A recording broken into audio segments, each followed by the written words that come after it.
작은 나라가 뭘 합니까? 인구 5천만, 땅도 좁고 자원도 없잖아요. 서구학계는 그렇게 단정했습니다. 큰 나라만이 세계를 움직인다고 말이죠. 그런데 말입니다. 그 나라가 지금 세계 국력 6위, 수출 4위, AI 반도체 점유율 1위, 초강대국들의 절대적인 공급자가 됐습니다. 하버드 교수는 말했습니다. 이제 모든 이론은 한국을 따라가야 한다. 작은 나라의 속도와 시스템, 신뢰가 세상을 발칵 뒤집었습니다. 이제 전 세계 언론이 되묻고 있습니다. 국토가 작다고, 역사가 짧다고, 강대국이 될 수 없다고. 그건 누가 정했습니까? 지금부터 그 놀라운 현장 속으로 들어가 보시죠. 미국에서 날아온 충격적인 이야기. 바로 시작합니다. 그리고 지금 어디에서 시청하고 계신지 댓글로 남겨주세요. 여러분의 이야기도 듣고 싶습니다. 그 전에 잠깐 1초 만에 누를 수 있는 좋아요 버튼을 꾹 눌러주시면 영상 제작에 큰 힘이 됩니다. 그럼 바로 사연 시작하겠습니다. 1950년대 한국의 1인당 소득은 67달러에 불과했습니다. 그런데 2025년 나토 연합국가들이 무기 공급국으로 선택한 나라가 대한민국입니다. 이 극적인 역전은 어떻게 가능했을까요? 하버드 강의실에서 콜드웰 교수는 학생 300명에게 이렇게 물었습니다. 독일도 프랑스도 아닌 왜 한국이었을까? 잠시 정적이 흐른 뒤 교수는 자신의 처남이 3년째 서울에 살고 있다고 말했습니다. 그리고 그가 보낸 답은 아주 단순했어요. 약속을 지키는 건 다름 아닌 속도라고 말이죠. 안녕하세요. 제 이름은 릴리 클레어라고 합니다. 며칠 전 하버드 대강의실에 있었습니다. 그리고 오랫동안 배운 모든 이론이 흔들리는 걸 목격했어요. 신뢰가 기술보다 강하다는 걸 말이죠. 강의실은 샌더스 극장이었습니다. 300명이 넘는 학생들이 빈틈없이 앉아 있었으며 뒤편에는 기자들까지 카메라를 들고 서 있었어요. 콜드웰 교수님의 은퇴 강의였기 때문이었습니다. 30년간 글로벌 사회 연계론을 가르쳐온 권위자의 마지막 강의라는 소문이 퍼지며 다른 전공 학생들까지 몰려왔던 겁니다. 중앙 3열에 앉아 노트를 펼쳤을 때만 해도 평범한 강의일 거라 생각했어요. 그런데 교수님이 강단에 오르며 첫 문장을 던진 순간 강의실 공기가 달라졌습니다. 교수님은 안경을 벗으며 천천히 말했어요. 자신이 30년간 연구한 이론이 한 나라 앞에서 작동하지 않는다는 걸 깨달았다고 말이죠. 학생들이 술렁이기 시작했습니다. 세계 시스템 이론의 권위자가 자신의 이론에 의문을 제기한다는 게 믿기지 않았거든요. 교수님은 PPT를 켜지도 않은 채 자신의 처남 아론 램시에 대해서 이야기를 시작했습니다. 그는 글로벌 엔지니어링 회사에 다니는 평범한 기술자였습니다. 2022년 봄 회사에서 서울로 파견 명령이 떨어졌으며 별 기대 없이 짐을 쌌다고 했어요. 아시아 도시 중 하나일 뿐이라고 생각했던 겁니다. 교수는 아론에게 반쯤 농담처럼 관찰을 부탁했다고 합니다. 아론은 웃으며 논문에 쓸만한 게 있으면 보내겠다고 답했죠. 1년 후 도착한 첫 보고서는 예상보다 가벼운 내용이었어요. 교수님이 그 내용을 강의실에서 풀어냈을 때 학생들은 웃음을 터뜨렸습니다. 아론은 한국 사람들이 왜 이렇게 급하냐고 물었던 겁니다. 자판기에서 음료를 뽑을 때 컵이 떨어지기도 전에 손을 넣고 기다린다는 거였어요. 그런데 2년차 보고가 도착했을 때 내용이 달라졌는데 교수님이 스크린에 아론의 이메일 일부를 띄웠어요. 학생들의 웃음이 멈췄습니다. 아론은 자기 생각이 틀렸던 것 같다고 하면서 급한 게 아니라 효율적인 거라고 말했고 그는 한국에서 1년을 더 살며 관찰했던 겁니다. 한국 사람들이 단순히 조급해서 빠르게 움직이는 게 아니라는 걸 깨달았어요. 아론은 구체적인 예시를 보냈는데 회사에서 프로젝트 일정을 잡을 때 한국 팀은 미국 본사보다 이틀을 단축해서 제출했으며 실제로 그 일정을 지켰다는 겁니다. 품질도 떨어지지 않았어요. 오히려 더 꼼꼼해서 의아했다고 말하면서 어떻게 빠르면서도 정확할 수 있는지 놀랬습니다. 그리고 코로나 대응을 목격했죠. 전 세계가 혼란에 빠졌을 때 한국은 17일 만에 검사 시스템을 완성했던 겁니다. 아론은 그때 깨달았다고 했어요. 그건 조급함의 문제가 아니었습니다. 그 이메일을 읽는 순간 교수는 처음으로 이 이야기를 진지하게 받아들였다고 합니다. 단순한 문화적 특성이 아니라 구조적 효율성일 수도 있겠다는 생각이 들었던 겁니다. 하지만 아직 확신은 없었어요. 그냥 아론이 그 나라에 적응하며 긍정적으로 보게 된 거라고 생각했습니다. 교수님은 그때까지만 해도 자신의 이론에 의문을 품지 않았어요. 그런데 올해 초였습니다. 3년차를 맞은 아론이 잠깐 귀국했을 때 교수님은 충격을 받았습니다. 아론이 완전히 달라져 있었던 겁니다. 콜드웰 교수님은 강의실에서 그날을 떠올리며 말했어요. 아론이 공항에서 나오자마자 불평을 쏟아냈다는 겁니다. 왜 이렇게 느리냐고 입국 심사에서 15분을 기다렸다는 게 답답하다고 했어요. 교수님은 웃으며 물었습니다. 15분이 뭐가 길다고 그러냐고 말이죠. 아론은 진지하게 대답했습니다. 서울 인천공항은 5분이면 끝난다고 하면서 자동화 게이트를 지나 여권만 찍으면 바로 통과라고 했어요. 교수님은 그제야 이상함을 느꼈습니다. 아론이 단순히 그 나라에 적응한 게 아니라 기준 자체가 바뀐 거였어요. 그 대화 속에서 교수님은 깨달았습니다. 자신이 30년간 가르친 글로벌 사회 연계론이 한 나라를 설명하지 못한다는 걸요. 교수님은 강의실에서 안경을 다시 벗으며 말했습니다. 아론이 떠나기 전날 밤 이렇게 말했다고, 형님 이론이 틀렸다고. 강의실이 조용해졌습니다. 권위자의 이론이 틀렸다는 말을 제자도 아닌 처남이 했다는 게 믿기지 않았던 겁니다. 교수님은 계속 말했어요.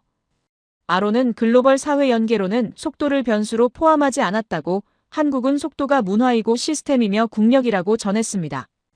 교수님은 그날 밤 잠을 이루지 못했다고 합니다. 30년간 쌓아온 이론이 흔들렸던 겁니다. 다음 날 아론이 서울로 돌아간 뒤 교수님은 자료를 찾기 시작했어요. 한국의 산업구조, 기술 개발 속도, 방산 수출 데이터, 문화 확산 패턴까지 모두 뒤졌습니다. 그리고 발견했습니다. 아론의 말이 맞았던 겁니다. 한국은 속도를 국가 DNA로 만든 나라였어요. 교수님은 강의실을 천천히 둘러보며 말했습니다. 자신이 이번 연도에 은퇴를 결심한 이유가 여기 있다고, 더 이상 기존 이론을 가르칠 수 없게 됐다고 말하면서 새로운 모델이 필요하다는 걸 깨달았으며 그 모델의 중심에 한국이 있다고 했습니다. 학생들은 숨죽이며 들었어요. 노트 위로 펜을 움직이던 손이 멈췄습니다. 중앙 3열에 앉아 이 모든 걸 듣고 있었습니다. 심장이 빠르게 뛰었어요. 사회학과 4년 동안 배운 모든 이론이 한 나라 앞에서 무너진다는 게 믿기지 않았습니다. 그런데 더 놀라운 건 교수님의 태도였어요. 자신의 이론이 틀렸다는 걸 인정하는 학자의 모습이 오히려 설득력 있게 느껴졌습니다. 노트 첫 장에 한 줄을 적었어요. 속도는 문화이며 시스템이고 국력이다. 교수님은 마지막으로 말했습니다. 아론이 지금도 서울에서 매일 자료를 보내온다고, 그 자료를 보며 논문을 쓰고 있지만 완성하기도 전에 한국이 또 다른 변화를 만들어낼 것 같다고 했어요. 그래서 이 강의를 먼저 시작했다고, 학생들과 함께 새로운 이론을 만들고 싶다고 말씀니다. 그리고 교수님은 다음 슬라이드를 켰어요. 화면에 한 단어가 떴습니다. 빨리빨리. 교수님이 말했어요. 오늘부터 이 단어의 진짜 의미를 함께 파헤쳐보겠다고 말하며, 이건 단순한 조급함이 아니라 한 문명의 DNA라고 전했습니다. 콜드웰 교수님은 강단 옆 테이블에서 노트북을 꺼내 더 큰 스크린과 연결했어요. 화면이 켜지며 영상 하나가 재생됐습니다. 아론 램시가 직접 촬영한 서울 일상이었어요. 첫 장면은 회사 휴게실이었습니다. 한 직원이 자판기 앞에 섰고 버튼을 눌렀어요. 그런데 컵이 떨어지기도 전에 손을 자판기 안으로 넣고 기다렸습니다. 학생들이 웃음을 터뜨렸어요. 교수님은 영상을 멈추지 않았습니다. 다음 장면은 엘리베이터였어요. 사람이 타자마자 닫힌 버튼을 연달아 눌렀습니다. 한 번이 아니었어요. 5번, 6번, 심지어 10번도 넘게 눌렀습니다. 문이 닫히는데 걸리는 시간은 고작 5초였지만 그 짧은 시간조차 참지 못하는 듯 보였어요. 학생들의 웃음이 커졌습니다. 그런데 교수님은 여전히 무표정이었어요. 세 번째 장면에서 버스 정류장이 나왔습니다. 버스가 정류장을 지나치려 하자 한 사람이 뛰기 시작했어요. 가방을 들고 전력으로 달렸습니다. 버스 기사가 그걸 보고 멈췄고 사람은 숨을 헐떡이며 올라탔어요. 아론의 목소리가 영상 너머로 들렸습니다. 처음엔 이해할 수 없었다고, 왜 몇 초를 아끼려고 저렇게까지 하는지 모르겠다고 했어요. 교수님이 영상을 멈췄습니다. 강의실이 조용해졌어요. 교수님은 학생들을 천천히 둘러보며 물었습니다. 여러분은 어떻게 생각하느냐고, 이게 단순한 조급함처럼 보이느냐고 말입니다. 몇몇 학생이 고개를 끄덕였어요. 교수님은 다시 물었습니다. 그럼 이건 어떻게 설명할 건가요? 교수님이 다음 슬라이드를 넘겼습니다. 화면에 숫자가 떴어요. 17일 교수님이 말했습니다. 2020년 코로나가 전 세계를 강타했을 때 한국이 전국 검사 시스템을 설계하고 실행하는 데 걸린 시간이라고, 미국은 2달이 걸렸으며 유럽은 3달 넘게 허둥댔다고 했어요. 한국은 17일 만에 전국 200곳 이상의 검사소를 세웠고 하루 2만 건 이상 검사할 수 있는 체계를 완성했습니다. 교수님은 영국 BBC 기사를 인용했어요. 당시 BBC 기자는 한국의 대응 속도를 보며 이렇게 썼다고 합니다. 멈출 수 없는 한국의 빠른 취향. 기자는 한국에 와서 식당에서 음식을 주문했는데 2분 20초 만에 김치와 반찬이 나왔으며 1분 30초 뒤 펄펄 끓는 해장국이 도착했다고 적었어요. 팁도 받지 않았다고, 그저 놀라울 따름이라고 썼습니다. 교수님은 계속 말했어요. 그 기자는 한국의 빨리빨리 문화가 단순히 일상에만 있는 게 아니라는 걸 깨달았다고, 방역 시스템에도 그 속도가 그대로 적용됐다는 겁니다. 17일이라는 숫자는 조급함으로는 나올 수 없다고, 이건 시스템이라고 교수님은 강조했어요. 학생들의 표정이 진지해졌습니다. 노트에 17일이라는 숫자를 적었어요. 그 옆에 BBC 기사 내용도 받아 적었습니다. 2분, 20초, 1분 30초, 이 숫자들이 단순한 서비스 속도가 아니라 국가 전체의 작동 방식이라는 게 신기했어요. 교수님이 다음 화면을 넘겼습니다. 울산 조선소 사진이 나왔어요. 거대한 배들이 동시에 여러 척 건조되고 있었습니다. 교수님이 숫자를 말했어요. 46척, 한 조선소에서 동시에 만들 수 있는 배의 수라고 했습니다. 학생들이 웅성거렸어요. 교수님은 비교 자료를 꺼냈습니다. 2차 대전 후 영국 조선소는 기껏해야 4척에서 5척을 동시에 만들 수 있었다고, 그것도 한국보다 2배 긴 시간이 걸렸다고 했어요. 교수님은 영국 작가 사이먼 윈체스터의 글을 인용했습니다. 윈체스터는 1980년대 울산 조선소를 방문했다가 충격을 받았다고 해요. 수많은 배가 동시에 너무 빠른 속도로 만들어지고 있었으며 그 광경이 믿기지 않아서 책까지 썼다고 합니다. 한국 기적의 땅을 걷다라는 제목이었어요. 윈체스터는 이렇게 적었습니다. 울산 조선소는 유럽 조선소 절반 시간에 훨씬 저렴한 가격으로 배를 만든다고. 교수님이 화면을 바꿨어요. 이번엔 그래프였습니다. 한국의 연간 조선 생산량과 유럽 전체의 생산량을 비교한 자료였어요. 한국 단일 국가가 유럽 여러 나라를 합친 것보다 많았습니다. 교수님은 천천히 말했어요. 이게 가능한 이유는 기술력만이 아니라고, 속도를 시스템으로 만든 문화 때문이라고 했습니다. 강의실 뒤편에서 누군가 손을 들었어요. 학생이 질문했습니다. 그럼 그 속도가 품질을 떨어뜨리진 않느냐고. 교수님은 고개를 저었습니다. 오히려 반대라고 했어요. 한국 조선소는 납기를 지키면서도 불량률이 세계 최저 수준이라고, 빠르지만 정확하다고 강조했습니다. 학생은 고개를 끄덕이며 자리에 앉았어요. 교수님이 다시 아론의 이메일을 꺼냈습니다. 화면에 텍스트가 떴어요. 아론은 이렇게 썼다고 합니다. 형님, 한국 회사 사람들은 회의 시간을 정확히 지킵니다. 정각에 시작해서 정해진 시간에 끝나요. 미국처럼 10분씩 늦게 시작하거나 30분 넘게 끌지 않습니다. 처음엔 딱딱하다고 느꼈는데 지금은 이게 효율이라는 걸 알았어요. 아론은 또 이렇게 썼습니다. 프로젝트 마감을 정하면 반드시 지킵니다. 불가능해 보이는 일정도 어떻게든 맞춰요. 미국에서는 마감이 늦어지는 게 당연하다고 생각했는데 여기선 마감을 못 지키면 신뢰를 잃는다고 생각하더라고요.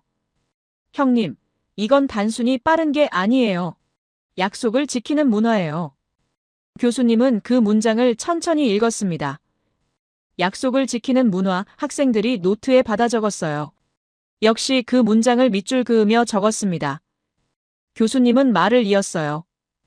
아론이 3년간 서울에서 일하며 깨달은 건 한국 사람들이 급한 게 아니라는 거라고, 시간을 존중한다는 거라고 했습니다.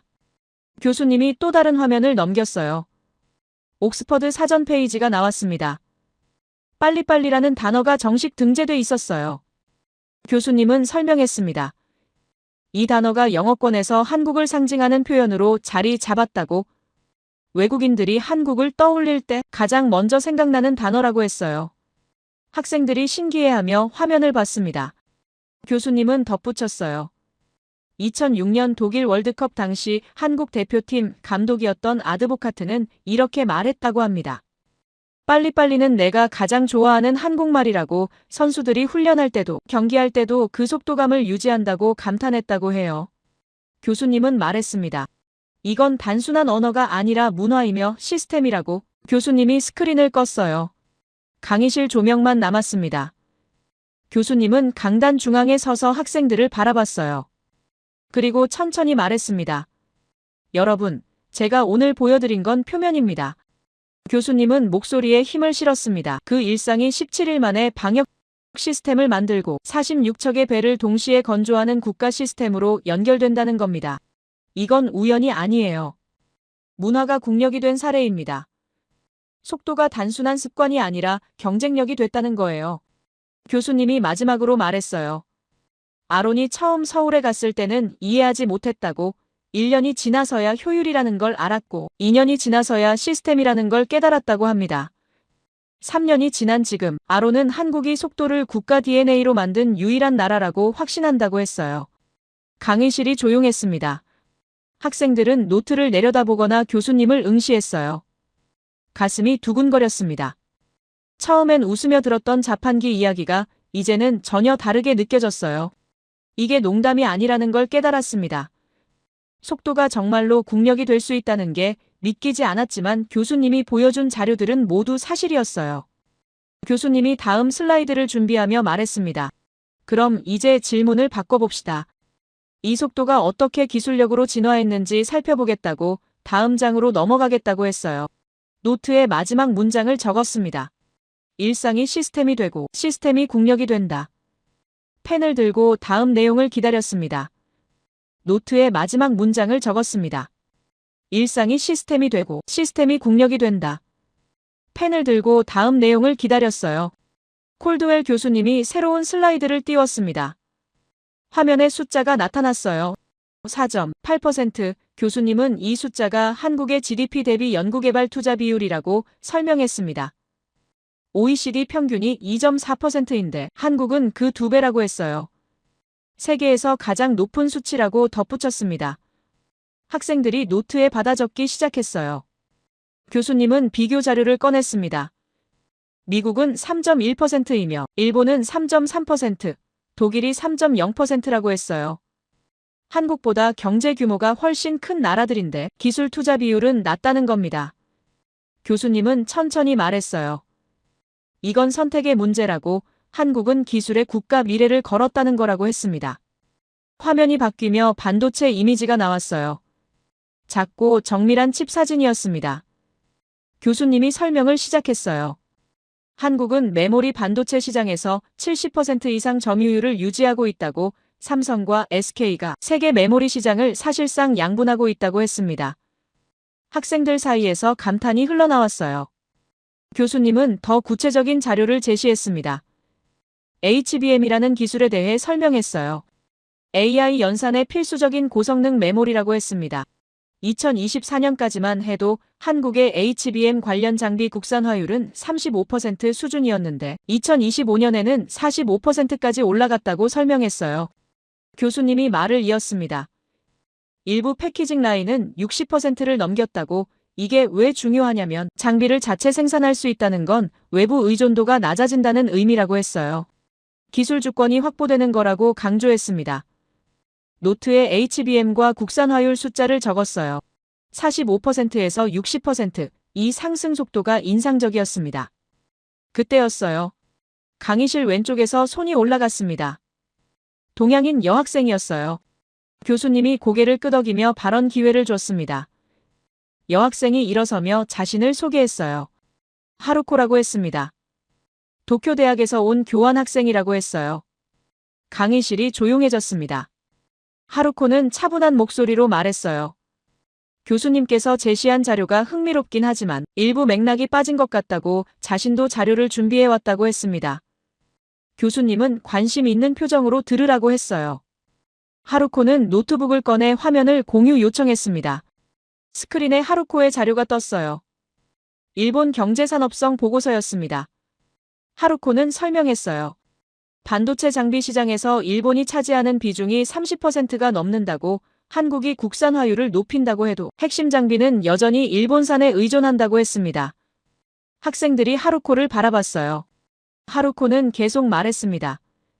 특히 극자 외선 노광 장비의 핵심 부품은 일본 기업들이 독점하고 있다고, 한국 기업들이 아무리 국산화를 시도해도 이 부분은 넘을 수 없다고 주장했어요. 그리고 HBM 기술도 원천 특허는 미국과 일본이 보유하고 있다고 덧붙였습니다. 강의실 분위기가 미묘하게 바뀌었어요. 학생들이 교수님을 바라봤습니다.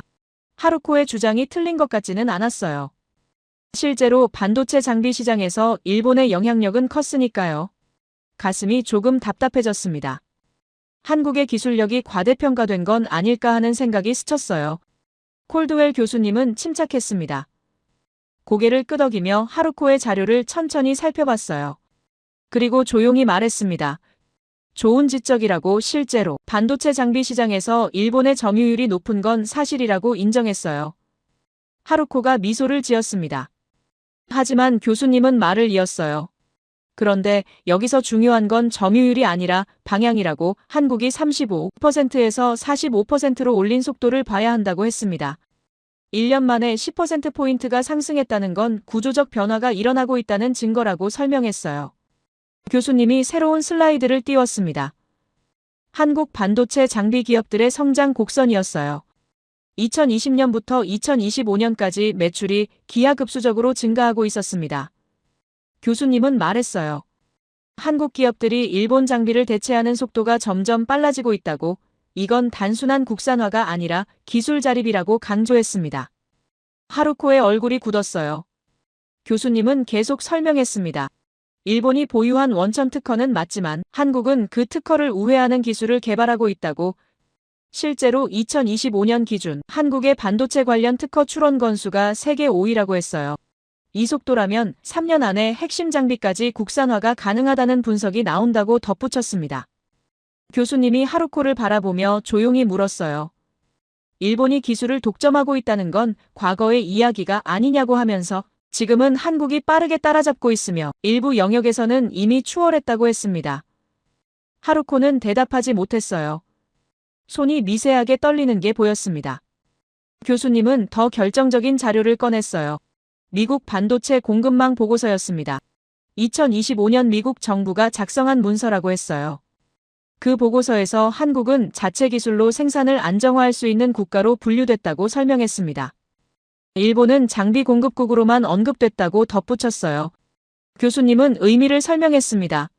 미국이 보기에 한국은 이제 독자적으로 반도체를 생산할 수 있는 능력을 갖췄다는 거라고, 반면 일본은 여전히 부품 공급 단계에 머물러 있다고 평가받는다고 했어요. 이게 왜 중요하냐면 기술 주권의 차이라고 강조했습니다. 하루코는 자리에 앉았어요. 얼굴이 붉어졌으며 다리를 가볍게 떨고 있었습니다. 멋쩍은 웃음을 지으며 노트북을 닫았어요. 교수님은 부드럽게 말했습니다. 하루코의 지적은 정확했다고. 다만 현재 진행형인 변화를 놓쳤다고 했어요. 기술은 고정돼 있지 않으며 한국은 그 변화의 중심에 있다고 덧붙였습니다. 강의실이 다시 조용해졌어요. 학생들은 하루코와 교수님을 번갈아 봤습니다. 긴장이 풀렸어요. 한국의 기술력이 과대평가가 아니라는 게 확인됐습니다. 오히려 과소평가됐을 가능성이 크다는 생각이 들었어요. 교수님이 아론의 이메일을 다시 꺼냈습니다. 화면에 텍스트가 떴어요. 아론은 이렇게 썼다고 합니다. 형님, 한국 반도체 회사에서 일하는 동료가 있는데 그 친구가 말하더라고요. 미국 본사보다 납기가 빠른데 품질도 높다고. 처음엔 과장인 줄 알았는데 데이터를 보니 사실이었어요. 그는 계속 썼습니다. 한국 엔지니어들은 문제가 생기면 즉시 해결하려고 합니다.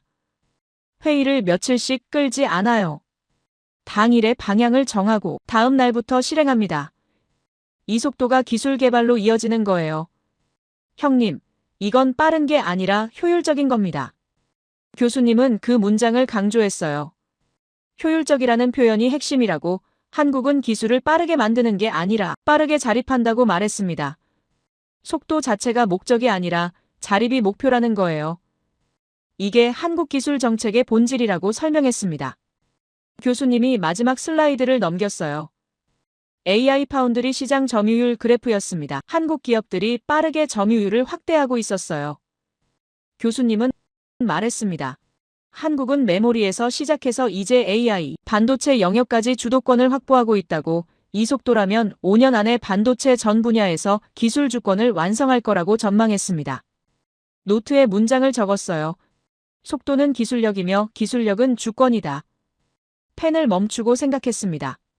문화가 산업 DNA가 됐다는 게 이제 이해됐어요. 빨리빨리 문화가 단순한 습관이 아니라 기술 개발 속도로 연결되고 그게 국가 주권으로 이어진다는 구조가 보였습니다.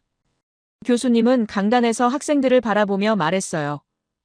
오늘 하루코가 제기한 질문은 중요했다고, 기술 독점이 영원할 거라는 착각을 깨뜨려줬다고 했습니다. 한국은 그 착각을 현실로 무너뜨리고 있으며 속도가 그 무기라고 강조했어요. 교수님은 강단에서 학생들을 바라보며 말했어요. 오늘 하루코가 제기한 질문은 중요했다고 전하며 기술 독점이 영원할 거라는 착각을 깨뜨려줬다고 했습니다. 한국은 그 착각을 현실로 무너뜨리고 있으며 속도가 그 무기라고 강조했어요. 그런데 교수님은 여기서 멈추지 않았습니다. 한 가지 더 중요한 질문이 남았다고 했어요. 그 기술력이 어떻게 세계의 신뢰로 바뀌었는지 말입니다.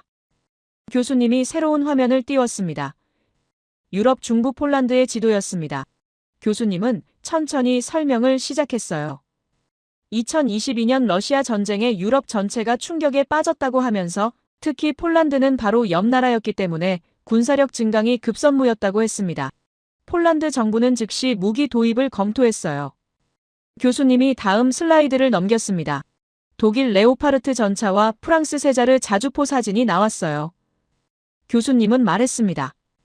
폴란드는 처음에 당연히 유럽 무기를 선택하려 했다고, 같은 나토 동맹국이니까 독일과 프랑스 무기가 자연스러운 선택이었다고 설명했어요. 계약서를 검토하고 협상을 시작했습니다. 그런데 문제가 생겼어요. 교수님이 자료를 보여줬습니다. 독일은 레오파르트 납품 일정을 3년 뒤로 제시했습니다. 폴란드는 당황했어요. 3년이면 너무 늦다고 항의했지만 독일은 생산 라인이 포화 상태라며 당장은 불가능하다고 답했습니다. 프랑스도 마찬가지였어요.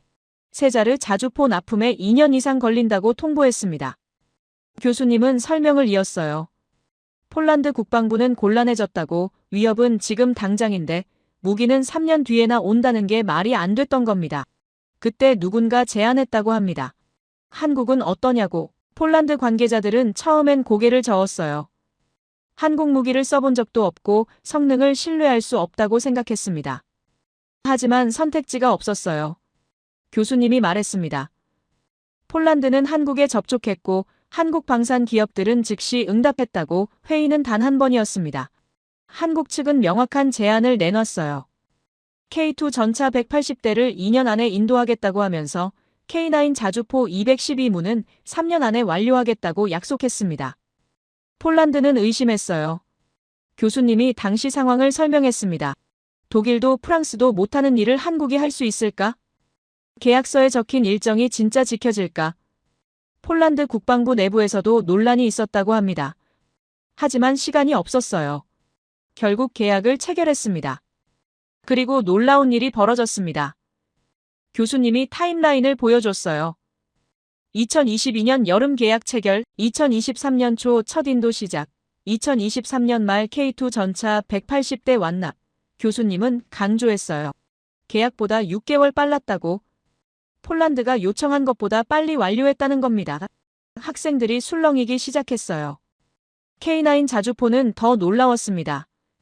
교수님이 설명했어요. 원래 계약은 212문을 3년 안에 인도하는 거였다고. 그런데 한국은 2025년 초 이미 200문을 보냈다고 합니다. 남은 12문도 올해 안에 완료될 예정이라고 했어요. 계약보다 1년 이상 빠른 속도였습니다. 교수님이 비교 자료를 띄웠어요. 독일이 자국 군대에 주문한 펜저 하우비츠는 3년이 지났는데도 단 한 문도 인도되지 않았다고. 프랑스 세자르는 덴마크가 주문했는데 지연이 반복되면서 계약이 변경될 위기에 처했다고 설명했습니다. 체코는 세자르 사격 통제 문제로 국방부 내부 논란이 커졌다고 덧붙였어요. 교수님은 조용히 말했습니다. 유럽은 무기를 만들 수는 있지만 약속한 날짜에 보낼 수 없었다고. 반면 한국은 약속보다 빨리 보냈다고. 이게 신뢰의 차이라고 간주했어요. 폴란드가 선택한 건 기술이 아니라 약속이었다고 했습니다. 강의실이 조용해졌습니다. 학생들은 스크린에 집중했어요. 노트에 문장을 적었습니다. 약속을 지키는 속도가 신뢰가 된다. 심장이 빠르게 뛰었어요. 기술력만으로는 설명되지 않는 무언가가 있었습니다. 교수님이 아론의 이메일을 다시 꺼냈어요. 화면에 텍스트가 떴습니다. 아론은 이렇게 썼다고 합니다. 형님, 한국 회사 사람들은 계약서를 신앙처럼 대합니다. 계약서에 적힌 날짜를 절대적 기준으로 삼아요. 미국에서는 마감이 며칠 늦어지는 게 일상이지만 한국에서는 마감을 못 지키면 회사 전체가 비상이 걸립니다. 아론은 계속 썼습니다. 한 번은 프로젝트 마감이 이틀 남았는데 팀원 한 명이 아팠어요. 미국이었으면 마감을 연기했을 겁니다. 그런데 한국 팀은 나머지 사람들이 밤샘 작업을 해서 정확히 마감일에 완료했어요. 형님, 이건 단순히 성실한 게 아니에요. 약속을 지켜야 한다는 신념이에요.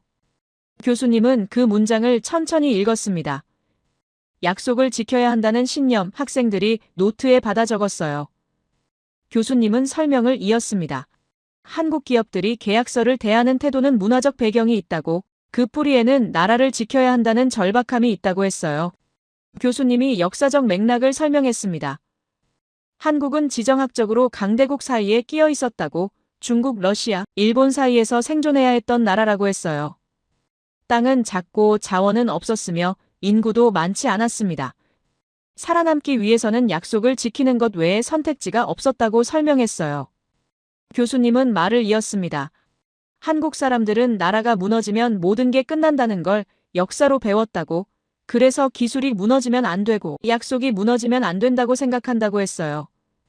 이건 단순히 경제적 이익의 문제가 아니라 생존의 문제였다고 강조했습니다. 교수님이 조상들의 정신을 언급했어요. 한국 역사에서 위기는 늘 있었다고, 전쟁도 있었고 외침도 있었으며 분단도 겪었다고 했습니다. 그런데 신기한 건 위기가 올 때마다 더 강해졌다는 거라고 설명했어요. 한국전쟁 이후 폐허에서 시작해서 반세기 만에 세계 10위권 경제대국이 됐다고 했습니다. 교수님은 천천히 말했습니다. 이건 우연이 아니라고, 위기를 기회로 만드는 민족적 DNA라고, 조상들이 물려준 정신이 지금도 작동하고 있다고 했어요. 그 정신이 계약서를 지키는 힘이 되고 약속을 앞당기는 속도가 된다고 설명했습니다. 강의실 분위기가 무거워졌어요. 학생들은 숨죽이며 들었습니다. 가슴이 뜨거워졌어요. 단순히 산업 이야기가 아니라 한 민족의 생존 이야기였습니다. 노트에 문장을 적었어요. 위기가 오면 더욱 강해지는 민족, 밑줄을 그었습니다. 교수님이 화면을 바꿨어요. 폴란드 지도가 다시 나타났습니다. 교수님은 설명했어요. 폴란드는 한국 무기를 받고 나서 유럽에서 가장 강력한 지상군을 보유하게 됐다고. K2 전차 180대와 K9 자주포 200문 이상은 러시아 전차 수천 대를 막을 수 있는 전력이라고 했습니다. 교수님은 더 중요한 걸 짚었어요. 폴란드가 얻은 건 무기만이 아니라고, 한국이 보여준 신뢰를 얻었다고 했습니다. 계약보다 빨리 보낸다는 건 상대를 진심으로 돕겠다는 의지라고 설명했어요. 폴란드는 그걸 느꼈고 한국을 영원한 동맹으로 여기게 됐다고 덧붙였습니다. 교수님이 말했어요. 한국은 폴란드를 단순히 고객으로 보지 않았다고, 우리라는 마음으로 대했다고 합니다. 위험에 처한 나라를 돕는다는 사명감으로 일했다고 했어요. 그래서 계약보다 빨리 완성할 수 있었다고 강조했습니다. 이건 장사가 아니라 연대였다고 말했어요. 학생들 사이에서 감탄이 흘러나왔습니다. 누군가 손을 들었어요. 학생이 물었습니다. 한국이 그렇게 빨리 보낼 수 있었던 이유가 뭐냐고. 교수님은 대답했어요. 생산 라인을 365일 가동했다고, 전시 체제처럼 운영했다고 합니다. 폴란드가 급하다는 걸 알았기 때문에 한국도 급하게 움직였다고 설명했어요. 교수님은 덧붙였습니다. 이게 한국 방산 산업의 특징이라고, 평시에도 전시처럼 움직일 수 있는 구조라고 했어요. 그래서 긴급 상황에 즉시 대응할 수 있다고 설명했습니다. 독일이나 프랑스는 평시 체제에서 전시 체제로 전환하는데 시간이 걸리지만 한국은 그 경계가 없다고 했어요. 교수님이 새로운 지도를 띄웠습니다. 이번엔 세계 지도였어요. 한국이 작은 점으로 표시돼 있었고 주변에 중국, 러시아, 일본이 크게 자리 잡고 있었습니다. 교수님은 조용히 말했어요. 한국은 인구 5천만 명입니다. 국토는 남한 기준 10만 제곱킬로미터 주변 강대국에 비하면 아주 작다고 했어요. 하지만 교수님은 계속 말했습니다. 한국의 GDP는 세계 12위이며 수출은 세계 4위라고, 이 작은 나라가 세계 경제에서 차지하는 비중이 결코 작지 않다고 강조했어요. 어떻게 이게 가능했냐고 물으며 학생들을 둘러봤습니다. 교수님이 답을 제시했어요. 한국은 힘으로 싸우지 않았다고, 속도와 신뢰로 연결의 중심이 됐다고 말했습니다. 반도체를 빠르게 공급하고 방산을 약속대로 인도하며 조선을 정확한 일정에 맞춰 완성했다고 설명했어요. 그 과정에서 세계가 한국을 필요로 하게 됐다고 덧붙였습니다. 교수님이 구체적 사례를 들었어요. 반도체 공급망에서 한국이 빠지면 전 세계 전자산업이 멈춘다고, 방산에서 한국이 없으면 유럽 국가들이 군사력 증강을 못한다고, 조선에서 한국이 멈추면 세계 해운 산업이 타격받는다고 설명했습니다. 이게 한국의 힘이라고 간조했어요. 교수님은 지정학을 다시 해석했습니다. 한국은 강대국 사이에 끼어서 약했던 게 아니라고, 오히려 강대국들을 연결하는 위치에 있었다고 말했어요. 미국, 중국, 일본, 러시아 모두와 교역하며 그 중심에 섰다고 설명했습니다. 약점이 강점이 됐다고 강조했어요. 교수님이 그래프를 보여줬습니다. 한국의 무역 구조였어요. 미국에 반도체를 팔고 중국에 부품을 공급하며 유럽에 자동차를 수출한다고 설명했어요. 어느 한쪽에 치우치지 않았다고, 모든 방향으로 연결돼 있다고 간조했습니다. 이게 생존 전략이었다고 덧붙였어요. 교수님은 말을 이었습니다. 한국이 공급망의 중심이 된 이유는 기술력만이 아니라고, 신뢰 때문이라고 했어요. 약속을 지킨다는 신뢰, 빠르게 대응한다는 신뢰, 품질을 보장한다는 신뢰가 쌓여서 세계가 한국을 선택하게 됐다고 설명했습니다. 교수님이 화면을 바꿨어요. 한국의 주요 산업 지도가 나타났습니다. 반도체는 경기도와 충청도에, 조선은 울산과 거제에, 방산은 창원과 구미에 집중돼 있었어요. 교수님은 설명했어요. 한국은 산업을 클러스터로 만들었다고, 관련 기업들이 한 곳에 모여 효율을 극대화했다고 했습니다. 교수님은 덧붙였습니다. 이 클러스터 구조가 속도의 비밀이라고, 부품 공급이 몇 시간 안에 이루어지고 문제 발생 시 즉시 회의가 가능하다고 설명했어요. 거리가 가까우니 의사소통도 빠르고 협력도 즉각적이라고 했습니다. 이게 한국 산업의 강점이라고 강조했어요. 교수님이 조용히 말했습니다. 한국은 변방이 아니라고, 세계 공급망의 중심이라고 했어요. 작은 나라지만 세계가 의존하는 나라가 됐다고 강조했습니다. 이건 우연이 아니라 전략이었다고, 조상들이 물려준 생존의 지혜가 현대 산업으로 구현됐다고 설명했어요. 강의실이 고요했습니다. 학생들은 스크린을 응시했어요. 펜을 내려놓았습니다. 더 이상 필기가 필요 없었어요. 교수님의 말 한마디 한마디가 머릿속에 새겨졌습니다. 한국이 약소국이 아니라는 게 이제 확실히 이해됐어요. 변방이 중심이 될 수 있다는 게 믿어졌습니다. 교수님은 마지막으로 아론의 말을 인용했어요. 화면에 텍스트가 떴습니다. 아론은 이렇게 썼다고 합니다. 형님, 한국 사람들은 일할 때 자기만 생각하지 않아요. 회사 전체를 생각하고 나아가 나라를 생각합니다. 계약을 지키는 건 개인의 명예가 아니라 국가의 신뢰라고 여겨요.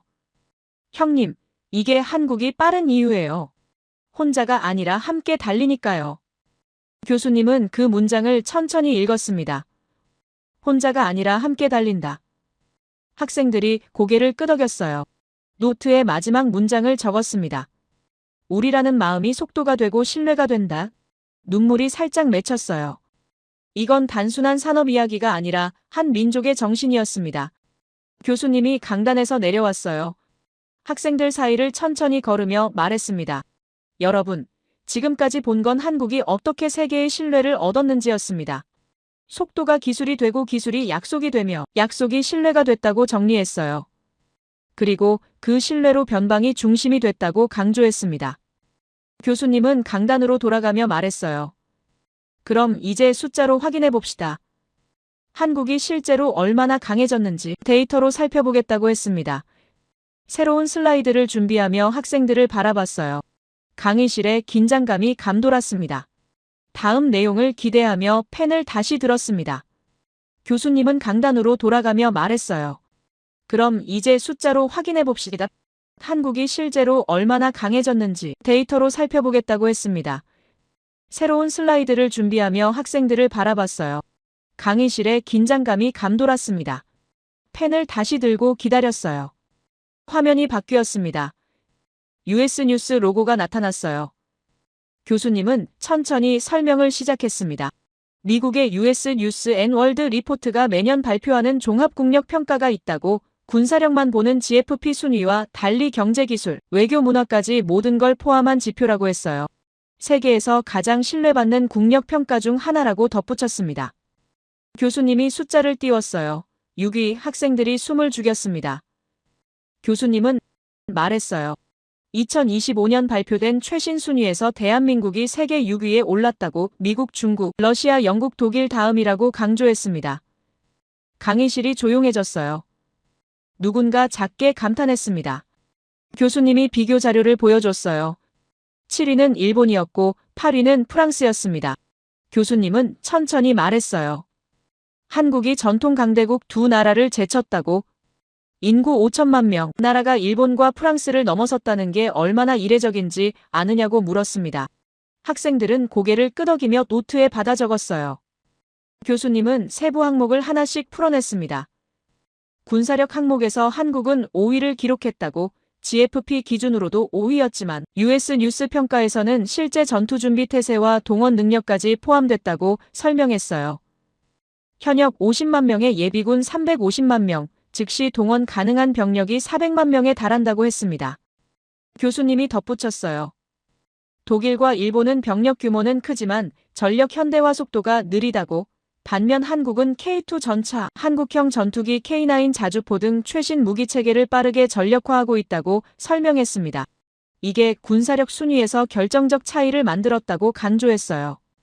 경제 항목으로 넘어갔습니다. 교수님이 그래프를 띄웠어요. 한국 GDP는 세계 12위지만 기술 집약도는 1위라고 했습니다. 무슨 의미냐면 경제 규모는 작아도 기술 수준이 가장 높다는 거라고 설명했어요. 반도체, 배터리, 조선, 디스플레이 모두 세계 최고 수준이라고 덧붙였습니다. 교수님은 수출 구조를 분석했어요. 한국은 수출 4위 국가이며 수출 대상이 전 세계에 고르게 분포돼 있다고 했습니다. 미국, 중국, 유럽, 동남아 모두 주요 교역국이라고. 이게 경제 안정성을 높인다고 설명했어요. 특정 국가에 의존하지 않는다는 게 강점이라고 강조했습니다. 교수님이 연구개발 투자를 다시 언급했어요. GDP 대비 4.8%는 세계 최고라고. 이 투자가 기술 집약도 1위로 이어졌다고 설명했습니다. 특히 AI, 양자 컴퓨터, 우주 산업 분야 투자가 급증하고 있다고. 2025년 기준 전체 연구개발에서 18%를 차지한다고 했어요. 교수님은 비교했습니다. 프랑스와 일본은 각각 10% 내외라고. 한국이 미래 기술에 투자하는 비중이 거의 2배라고 설명했어요. 이 속도라면 5년 안에 기술 주권을 완전히 확보할 거라고 전망했습니다. 학생들이 노트에 빠르게 적었어요. 교수님이 문화 항목을 꺼냈습니다. 화면에 K-팝 K-드라마 이미지가 떴어요. 교수님은 말했어요. 한국 문화 수출액이 2025년 기준 130억 달러를 넘었다고. 10년 전과 비교하면 5배 증가했다고 설명했습니다. 이게 단순한 유행이 아니라 산업이 됐다고 강조했어요. 교수님은 구체적 사례를 들었습니다. 미국 내 한 식당이 미쉐린 가이드에 10곳 이상 올랐다고. 한국 영화가 아카데미 작품상을 받았으며 한국 드라마가 넷플릭스 전 세계 1위를 차지한 적이 여러 번이라고 했어요. 이건 문화 파급력이 경제력으로 전환되는 사례라고 설명했습니다. 교수님이 조용히 말했어요. 문화는 국가력을 높이는 가장 큰 포인트라고, 기술력은 숫자로 측정되지만 문화력은 사람들 마음속에 자리 잡는다고 했습니다. 한국 문화를 좋아하는 사람들이 한국 제품을 사고 한국을 방문하며 한국을 지지하게 된다고 설명했어요. 이게 소프트 파워라고 강조했습니다. 교수님은 덧붙였어요. 한국 문화가 전 세계에 퍼지는 이유는 품질 때문이라고, 빠르게 만들지만 대충 만들지 않는다고 했습니다. K-팝 아이돌들은 수년간 훈련하고 드라마는 몇 개월간 제작하며 영화는 디테일에 집착한다고 설명했어요. 속도와 품질을 동시에 잡는다는 게 한국 문화산업의 DNA라고 말했습니다. 교수님이 화면을 바꿨어요. 한국인들이 스포츠 경기를 응원하는 장면이 나왔습니다. 붉은 티셔츠를 입고 거리를 가득 메운 사람들이었어요. 교수님은 설명했어요. 2002년 월드컵 당시 거리 응원이 전 세계를 놀라게 했다고, 수백만 명이 자발적으로 모여 질서 있게 응원했다고 했습니다. 교수님은 말을 이었어요. 이게 한국의 특징이라고, 나라를 사랑하는 마음을 서로 확인할 수 있다고 했습니다. 개인주의가 강한 서구 사회에서는 보기 힘든 광경이라고 설명했어요. 한국 사람들은 국가대표 경기만 나오면 하나가 된다고, 이런 연대감이 눈에 띄게 보인다고 강조했습니다. 교수님이 코로나 사례를 다시 언급했어요. 전 세계가 혼란에 빠졌을 때 한국 국민들은 마스크를 쓰고 거리 두기를 지켰다고, 정부가 강제하지 않아도 스스로 따랐다고 했습니다. 이게 방역 성공의 핵심이었다고 설명했어요. 국민들이 나라를 믿고 나라가 국민을 믿는 신뢰가 있었다고 강조했습니다. 교수님은 천천히 말했어요. 이런 계기들이 한국을 더욱 성장시켰다고, 위기가 올 때마다 국민들이 뭉쳤고 그 결과 더 강해졌다고 했습니다. 월드컵 응원은 문화 자신감을 높였으며 코로나 대응은 시스템 신뢰를 높였다고 설명했어요. 매번 위기가 성장의 계기가 됐다고 간조했습니다. 교수님이 외교 항목을 꺼냈습니다. 한국은 인도 태평양 전략에서 미국의 핵심 파트너로 분류됐다고, CPTPP와 RCEP에 동시에 영향력을 행사하며 EU와도 FTA를 체결했다고 설명했어요. 모든 경제 블록에 연결돼 있다고 강조했습니다. 교수님은 말을 이었어요. 한국은 어느 한쪽에 치우치지 않는다고, 미국과 동맹이지만 중국과도 교역하며 유럽과도 협력한다고 했습니다. 이 균형 외교가 한국의 생존 전략이라고 설명했어요.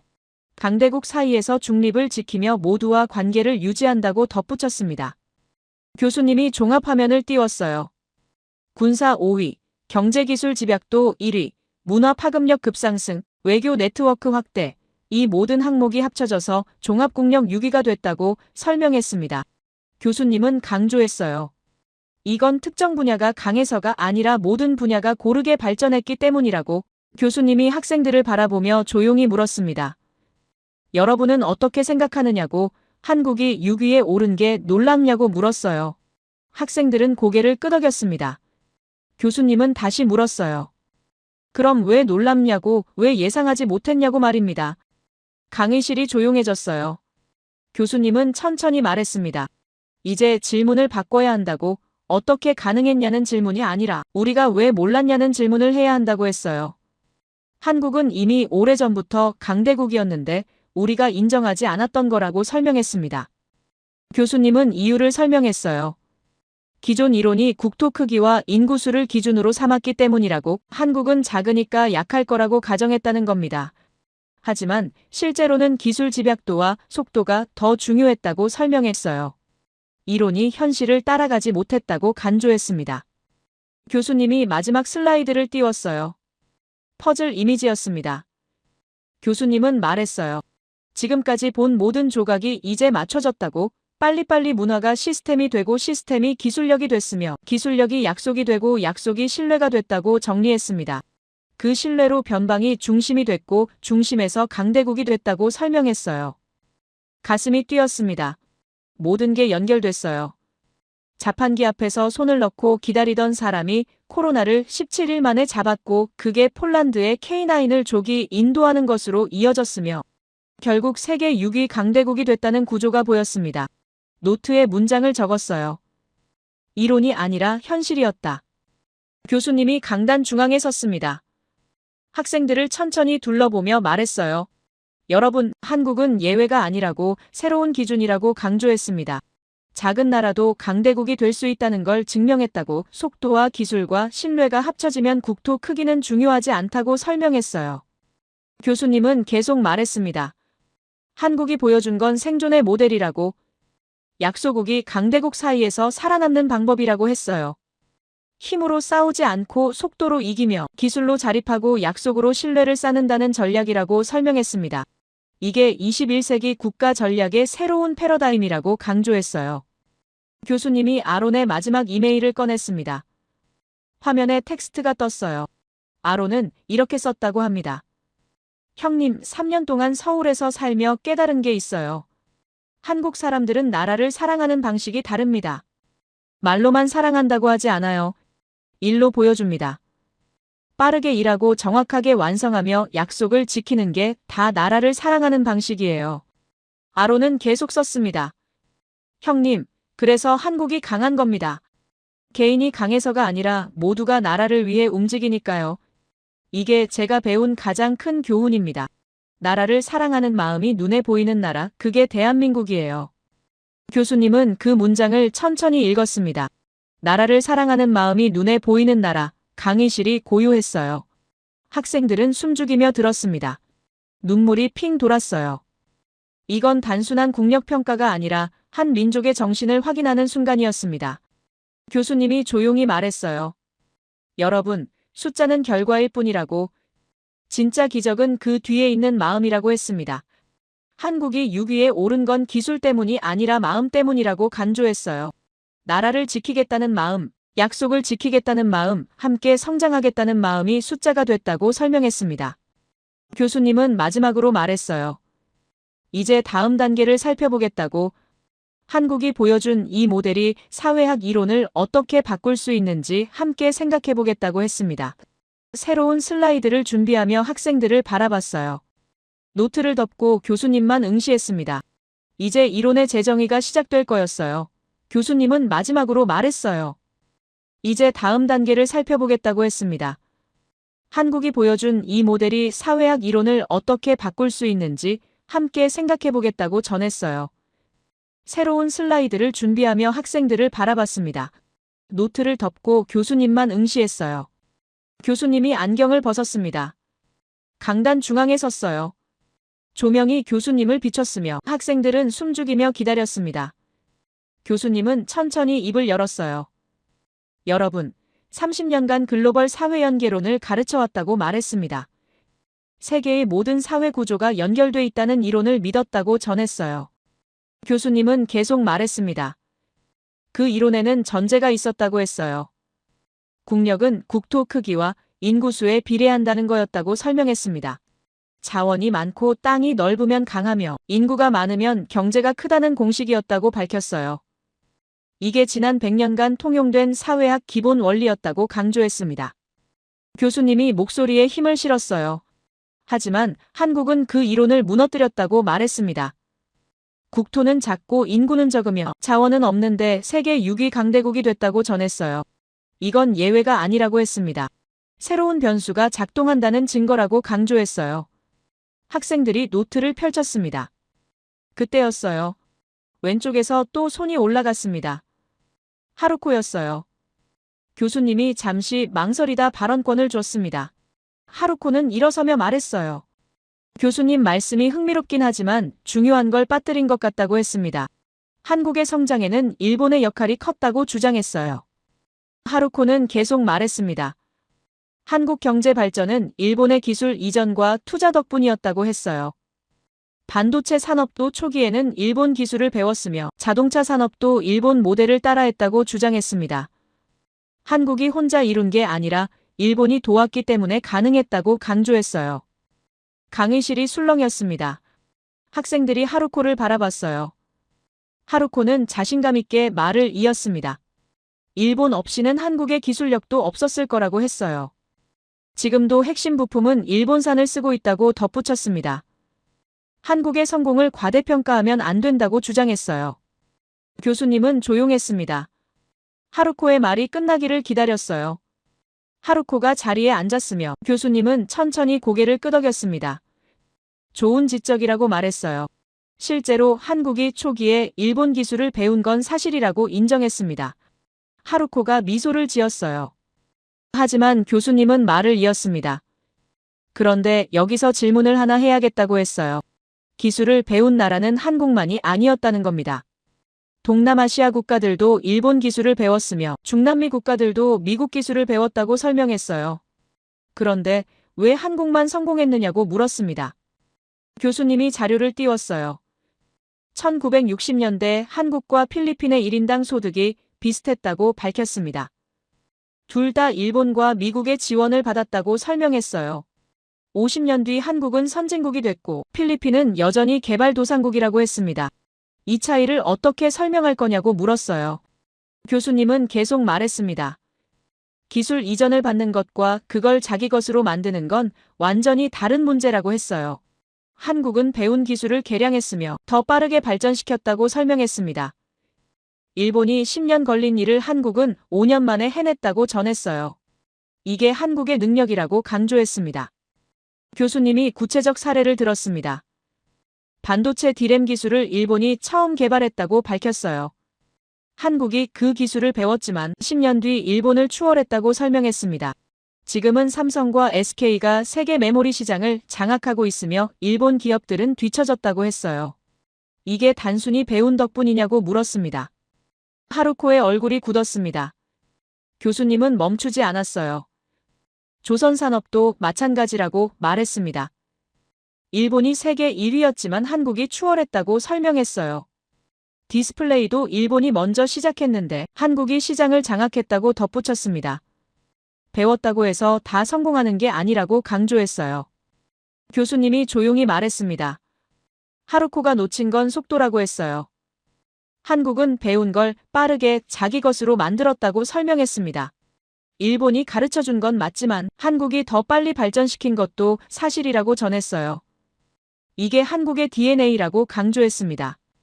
교수님은 역사를 꺼냈어요. 한국은 1000년 넘게 강대국 사이에 있었다고 말했습니다. 중국, 일본, 러시아 틈에서 살아남아야 했다고 설명했어요. 배우지 않으면 죽는 환경이었다고 전했습니다. 그래서 배우는 속도가 빨랐고 적용하는 속도는 더 빨랐다고 했어요. 생존이 달린 문제였다고 강조했습니다. 교수님이 말했습니다. 일본의 기여를 부정하지 않는다고 했어요. 하지만 그게 전부는 아니라고 강조했습니다. 한국이 스스로 이룬 부분이 훨씬 크다고 설명했어요. 특히 최근 20년은 일본 도움 없이 독자적으로 발전했다고 전했습니다. HBM사 국산화가 그 증거라고 덧붙였어요. 하루코는 아무 말도 하지 못했습니다. 손이 떨렸고 다리를 조금씩 떨고 있었어요. 교수님은 부드럽게 말했습니다. 과거에 감사하는 건 중요하다고 했어요. 하지만 현재를 부정하면 안 된다고 강조했습니다. 한국은 이제 독립적 기술 강국이라고 밝혔어요. 교수님이 강단을 천천히 걸으며 말했습니다. 여러분, 이게 사회학에서 중요한 지점이라고 했어요. 한 나라의 성장을 외부 요인으로만 설명하려는 순간 본질을 놓친다고 강조했습니다. 한국의 성장은 외부 도움도 있었지만 내부 동력이 핵심이었다고 설명했어요. 그 동력이 뭐냐고 물으며 학생들을 바라봤습니다. 교수님이 답했습니다. 속도라고 말했어요. 빨리빨리 문화라고 강조했습니다. 이게 단순한 조급함이 아니라 문명의 진화였다고 밝혔어요. 자판기 앞에서 손을 넣고 기다리는 행동이 코로나를 17일 만에 잡는 시스템으로 발전했다고 설명했습니다. 이게 문화에서 국력으로 전환된 사례라고 전했어요. 교수님은 말을 이었습니다. 빨리빨리는 민족성이 아니라고 했어요. 환경이 만든 적응 전략이라고 설명했습니다. 강대국 사이에서 살아남으려면 더 빨리 배우고 더 빨리 실행해야 했다고 전했어요. 그게 습관이 되고 문화가 됐으며 결국 시스템이 됐다고 강조했습니다. 교수님이 안경을 다시 벗으며 말했습니다. 제30년 이론은 한국이라는 변수를 포함하지 않았다고 고백했어요. 속도를 국력의 요소로 보지 않았다고 인정했습니다. 그래서 한국을 설명할 수 없었다고 밝혔어요. 이론이 틀렸다고 고백했습니다. 강의실이 조용해졌어요. 교수님은 계속 말했습니다. 한국은 세계 시스템 이론을 무너뜨렸다고 강조했어요. 작은 나라도 강대국이 될 수 있다는 걸 보여줬다고 설명했습니다. 국토 크기가 아니라 속도와 효율이 중요하다는 걸 증명했다고 전했어요. 이제 이론을 다시 써야 한다고 말했습니다. 교수님이 아론의 편지를 마지막으로 꺼냈습니다. 화면에 텍스트가 떴어요. 아론은 이렇게 썼다고 합니다. 형님, 한국 사람들은 말이 없습니다. 자랑하지 않아요. 그냥 합니다. 조용히 일하고 조용히 완성하며 조용히 세상을 바꿉니다. 이게 한국의 성격입니다. 아론은 계속 썼습니다. 미국 사람들은 계획을 발표하고 진행 상황을 공유하며 성과를 자랑합니다. 한국은 반대예요. 계획을 숨기고 조용히 진행하며 완성된 후에야 보여줍니다. 그래서 세계가 놀라는 겁니다. 어느새 완성돼 있으니까요. 이게 한국식 변화라고 적었어요. 교수님은 그 문장을 천천히 읽었습니다. 조용히 세상을 바꾼다. 학생들이 노트에 적었어요. 교수님은 설명했습니다. 한국은 명확한 성격을 보여준다고 말했어요. 말보다 행동으로 증명한다고 강조했습니다. K9을 이야기하지 않고 보냈으며 HBM사를 자랑하지 않고 생산했다고 설명했어요. 교수님이 말했습니다. 이게 신뢰를 만드는 방식이라고 전했어요. 말하는 사람은 많지만 실행하는 사람은 적다고 설명했습니다.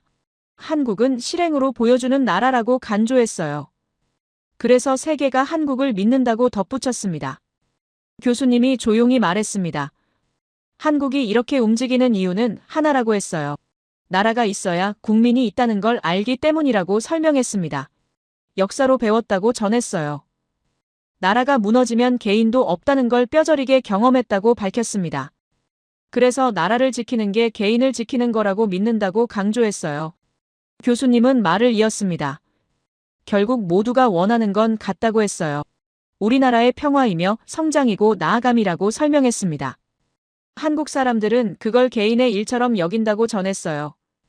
회사 일을 할 때도 나라를 생각하고 계약을 지킬 때도 국가 신뢰를 생각한다고 강조했습니다.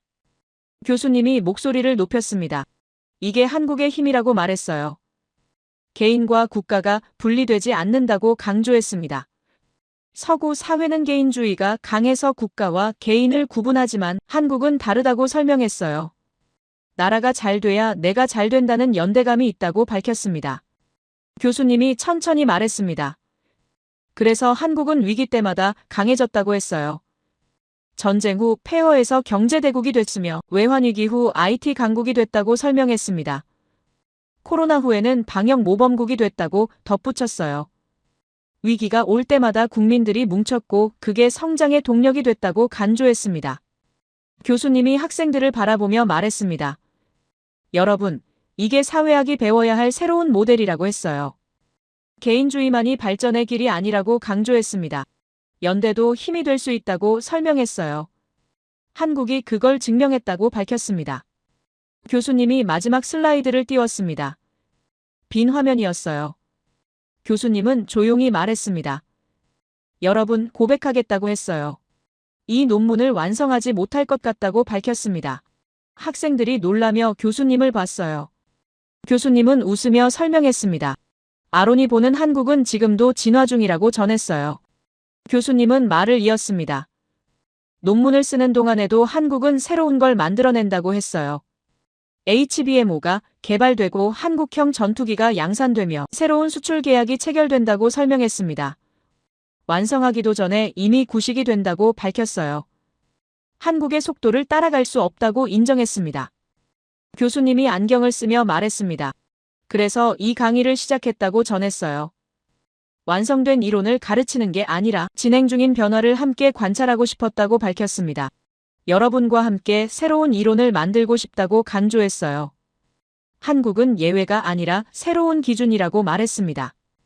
교수님이 강단 끝에 섰습니다. 학생들을 천천히 둘러보며 말했어요. 30년간 가르쳐온 이론이 틀렸다는 걸 인정하는 게 쉽지 않았다고 밝혔습니다. 하지만 학자는 진실 앞에 겸손해야 한다고 강조했어요. 한국이 보여준 진실을 부정할 수 없다고 말했습니다. 교수님은 마지막으로 말했습니다. 한국은 사회학의 새로운 기준점이라고 밝혔어요. 이제 모든 이론은 한국을 설명할 수 있어야 한다고 강조했습니다. 속도와 연대와 신뢰를 변수로 포함해야 한다고 설명했어요. 이게 21세기 사회학이라고 전했습니다. 강의실이 정적에 휩싸였습니다. 몇 초간 아무도 움직이지 않았어요. 그때 뒤편에서 박수가 터져 나왔습니다. 한 명, 두 명 일어서며 박수를 쳤고 곧 강의실 전체가 기립박수를 보냈어요.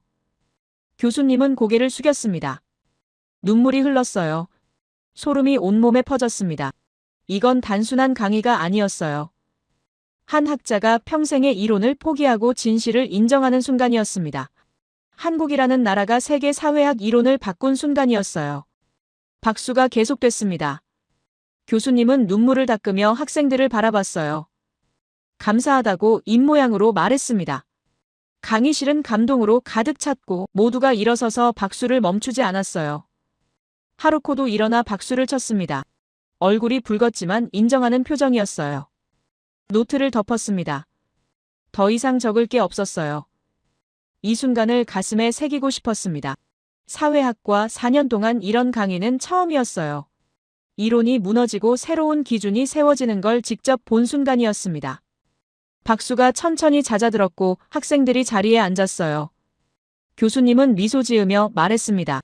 마지막 장을 함께 나누고 싶다고 전했어요. 학생들은 고개를 끄덕이며 교수님을 바라봤습니다. 강의실에 여운이 가득했어요. 박수가 천천히 잦아들었고 학생들이 자리에 앉았어요. 교수님은 미소 지으며 말했습니다. 마지막 장을 함께 나누고 싶다고 전했어요. 학생들은 고개를 끄덕이며 교수님을 바라봤습니다. 교수님이 강단 중앙에 섰어요.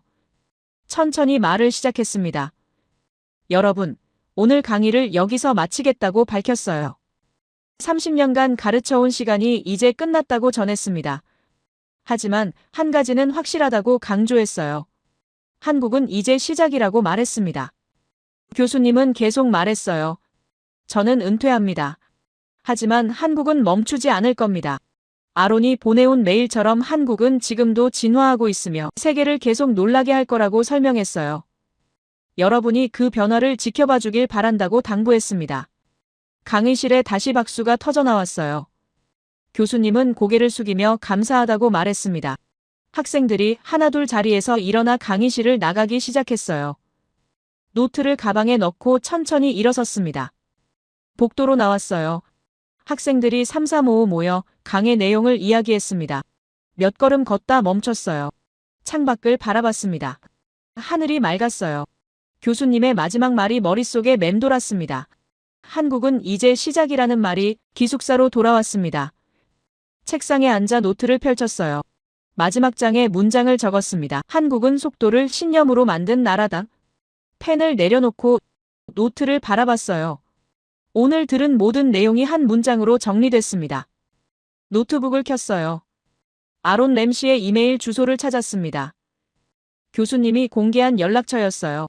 메일을 작성하기 시작했습니다. 안녕하세요. 콜드웰 교수님, 학생 릴리 클레어입니다. 오늘 강의를 듣고 당신이 3년간 본 그 나라에 대해 더 듣고 싶어졌어요. 혹시 제가 서울에 가면 커피 한 잔 하실 수 있을까요? 메일을 보냈습니다. 하버드 교환학생 프로그램 사이트를 열었어요. 다음 학기 신청 마감이 2주 남았습니다. 서울대학교를 검색했어요. 사회학과 교환학생 프로그램이 있었습니다. 신청 버튼을 눌렀어요. 창밖을 다시 바라봤습니다. 생각했어요. 교수님이 말한 것처럼 물질만으로는 설명되지 않는 힘이 있다는 걸, 눈에 보이지 않는 게 더 강한 법이라는 걸, 한국에는 그런 힘이 있었습니다. 속도를 신념으로 만든 힘, 약속을 신앙처럼 지키는 힘, 나라를 사랑하는 마음을 행동으로 보여주는 힘이 말이죠. 이런 점들이 모여서 한국을 선진국 반열에 올렸으며 강대국들 사이에서 견제 대상이 되게 했습니다. 동시에 선망의 대상이 되게 했어요. 작은 나라가 세계를 움직이는 중심이 됐습니다. 이게 부러웠어요. 솔직히 부러웠습니다. 미국도 강대국입니다. 하지만 미국 사람들은 나라를 위해 함께 움직이지 않아요. 개인주의가 강해서 각자 살아갑니다. 한국은 달랐어요. 위기가 오면 하나가 되고 목표가 생기면 함께 달렸습니다. 이게 진짜 힘이라는 생각이 들었어요. 다음 학기에 서울에서 직접 보고 싶었어요. 아론이 3년간 본 그 나라를, 교수님이 30년 이론을 포기하게 만든 그 변화를, 빨리빨리 문화가 국력이 되는 과정을 모두 직접 경험하고 싶어요. 제 이야기를 끝까지 들어주셔서 감사합니다. 모두 안녕히 계세요. 오늘의 사연 어떻게 들으셨나요? 처음엔 그저 하나의 흥미로운 강의 이야기처럼 들렸지만 들으면 들을수록 마음 한쪽이 묘하게 뜨거워지는 이야기였죠. 작은 나라가 뭘 할 수 있겠어라는 말로 시작했던 이야기가 결국 세상을 뒤집는 결론으로 끝났으니까요. 우리는 종종 나라가 크고 자원이 많아야 강하다고 생각하지만 이 이야기를 통해 알게 됐죠. 진짜 강함은 크기에서 나오는 게 아니라 지키는 마음과 믿음의 속도에서 나온다는 걸요. 누군가는 그걸 조급함이라 부르고 또 누군가는 기적이라 부르지만 결국 중요한 건 멈추지 않는 의지 아닐까요? 약속을 지키는 속도, 서로를 믿는 연대. 그게 지금의 우리를 만든 힘이라는 생각이 듭니다. 그리고 아마 그건 지금도 우리 일상 속 어딘가에서 이어지고 있을 거예요. 오늘의 사연은 결국 한 나라의 이야기가 아니라 우리 모두의 이야기일지도 모르겠네요. 여러분은 어떻게 느끼셨나요? 빠름이라는 말 속에 담긴 의미. 그건 단순히 시간의 문제가 아니라 마음의 방향이라는 생각이 드는데요. 여러분의 생각을 아래 댓글에 남겨주세요. 그리고 감동적인 사연을 주변 사람들과 공유하고 함께 이야기 나눠보세요. 마지막으로 1초밖에 걸리지 않는 구독과 좋아요, 알림 설정은 영상 제작에 큰 힘이 됩니다. 지금까지 감동을 담아 여러분께 진심을 전하는 감동담기였습니다. 오늘 하루도 행복한 하루 보내세요.